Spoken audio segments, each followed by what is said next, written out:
Louisville, 20-plus miles northwest from Denver up the Denver-Boulder Turnpike. Brad glanced at Nicky.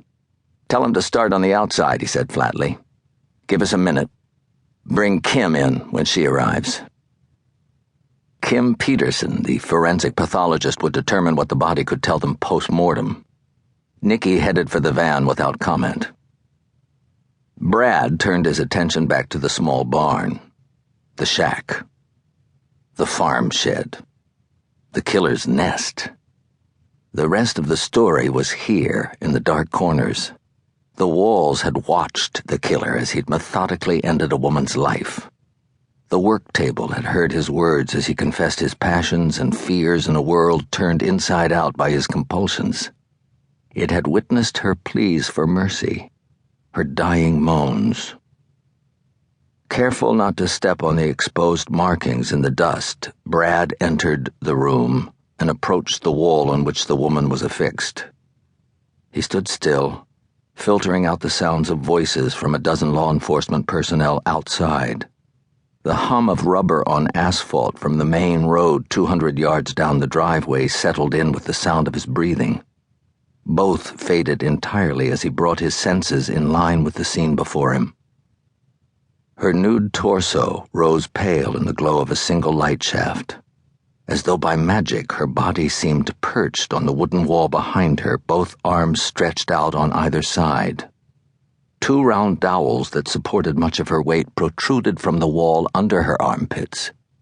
Her heels were together, each foot angled away from the other to form a V.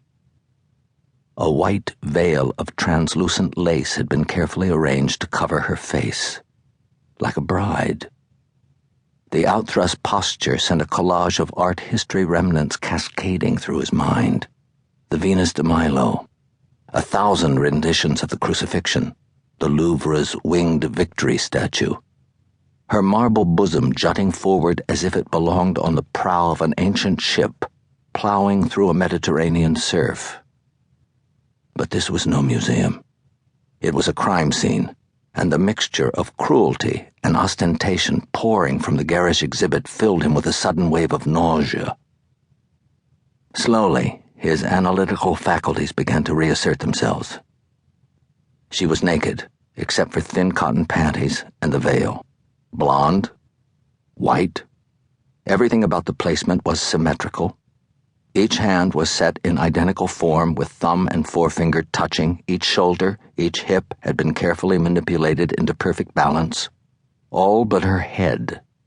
Her head slumped gently to the left so that her long blonde hair cascaded over her left shoulder before curling under her armpits.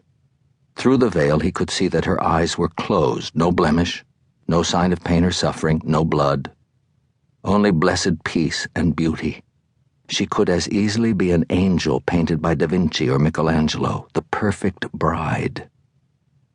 Brian Jacobs, 17, had brought his girlfriend here after school for reasons unrevealed and found the bride collector's fourth victim. Brad preferred to think of them as angels. He peered closer and felt strange words of empathy well up inside of him. "I cry with you, angel. I weep for you. For every strand of hair that will never again blow in the wind, for every smile that will never brighten someone else's day, for every look of desire that will never quicken another man's pulse. I am so sorry." "She's beautiful," Nicky said behind him. He felt a momentary stab of regret for having been pulled away from his connection with the woman on the wall.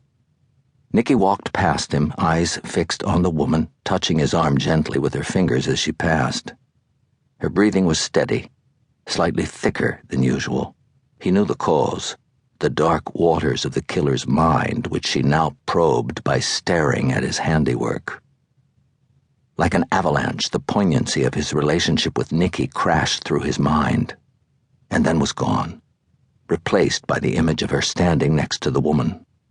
A blonde angel hovering over a brunette, one with arms stretched wide in complete resignation, the other with arms folded, one nearly naked, the other dressed in a blue silk blouse with a black jacket and skirt. "She's beautiful," he thought. What a